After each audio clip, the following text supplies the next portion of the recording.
of you get home and get stuck? That happens to everyone. And we always say the best way to do it when we don't passionless cooking is organize yourself. So we have 3 items today and we're gonna make one phenomenal dish, okay? So what I have here, I have a full chicken. And that's the first step I'm going to be doing. So I don't know if you guys can see me. So I'm gonna move the screen down a little bit so they can see a little bit better there. Perfect. So have a look. Not very intimidating at all, okay? It's very, very simple. And I'm gonna show you how many meals you can actually make out of this. So the first thing we're gonna do... It's always best to get the full chicken. Absolutely. Full chicken is the best thing to do because you can make multiple meals. So the first thing we're gonna do, we're gonna work with a sharp knife. Brian knows a little bit about it, okay? We have to make sure the knife is always sharp. And then we're gonna start. So we got wings for the kids, for chicken wings if you want it. We have legs, which we're gonna show you guys today, and the breast. So look, the first step I'm going to be doing. I'm gonna take the wings out. 1. I'm gonna take the other wings off. Okay? And then, now, Brian, you've done this thing a couple of times with us, so I think you remember how to do it. So we're gonna take the legs off. Very simply. And we're gonna break it right down. And right here, we're gonna work on 2 different types of marination because we gotta remember that's the only thing we gotta have, and how can we utilize this one for multiple use. So I'm gonna take the legs right out. So I'm gonna right into the backbone, just like that.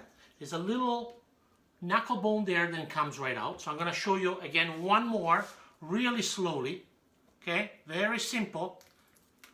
See the little knuckle right there? So we're gonna remove it. Voila. So the bones over here, we're gonna wash them in cold water, and we're gonna use it for a beef broth, for a chicken broth, for anything we want. So now we're gonna remove some of the fat over here. Okay? We're gonna remove. And now we have 2 wings,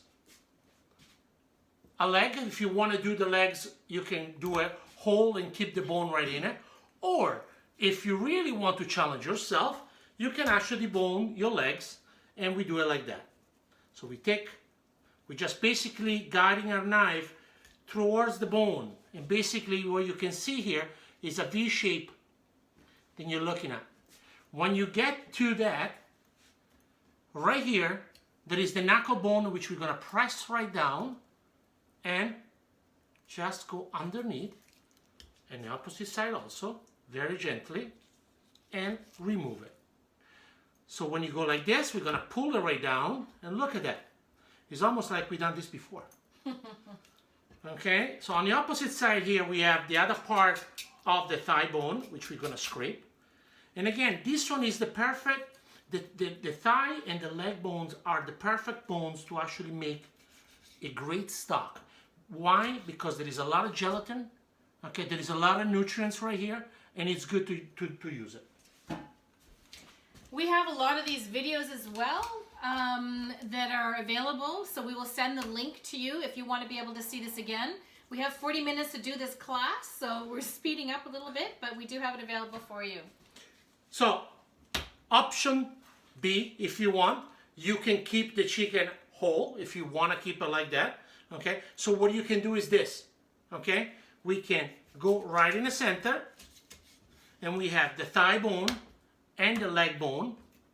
Now, if I will keep the bone, so the bone attached to it, what I like to do, I like to score it. Why?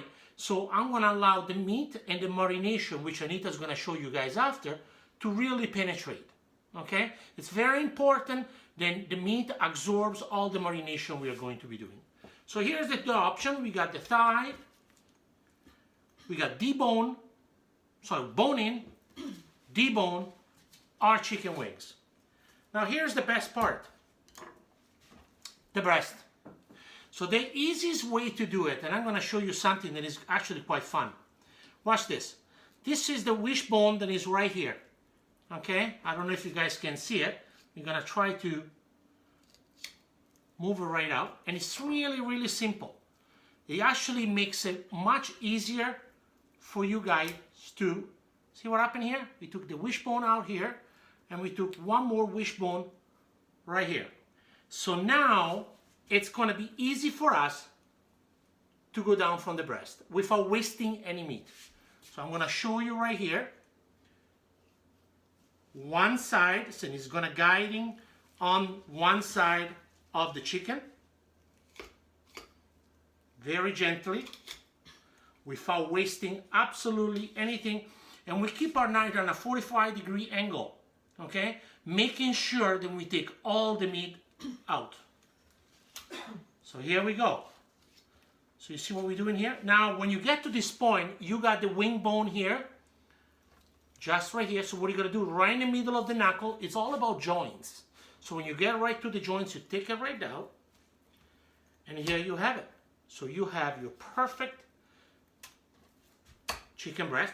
Now, if you want, you can keep the wing bone attached if you want it, or you can take it out.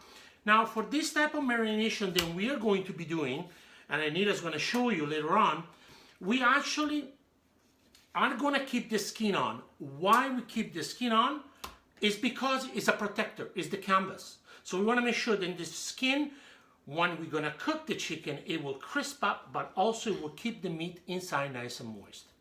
So this is one. And here's our second one.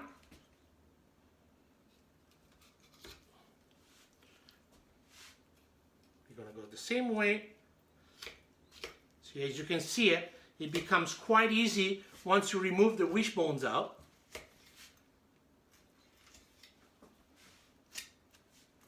Zero waste too. Look at that. That's important. Absolutely zero waste. That's the most important part. So here we go. We're gonna make sure that we clean the excess fat. Now the fat, we normally don't like to use it.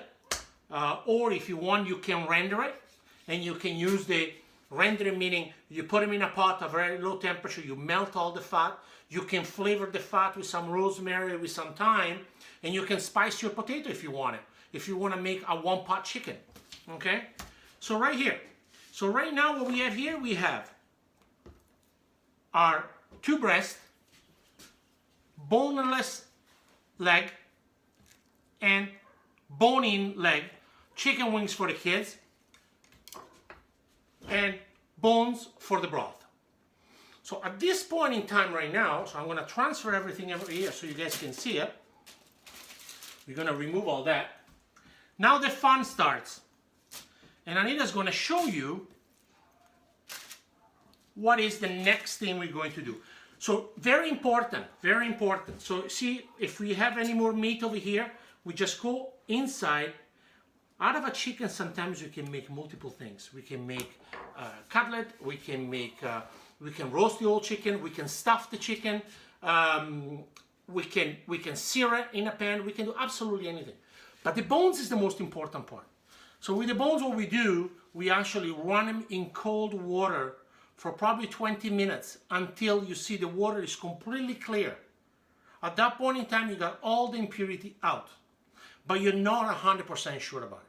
So the next thing you do, you put just the bones of the chicken in a pot of cold water, okay? And you bring it to a boil. As soon as you bring it to a boil, all the impurity will come to surface. You skim all the impurity, okay? And then at that point, you can put all your vegetable. Carrots, celery, onions, herbs, whatever you want it. And one important tip that I always recommend to people, whenever you do your vegetable for a chicken broth, don't cut them. Keep them whole. Keep the nutrients in it. And once they're cooked, sometimes you can take them out and you can use them for a salad. You can use it for anything you want. You can make them a puree if you want. So I always recommend not to cut them.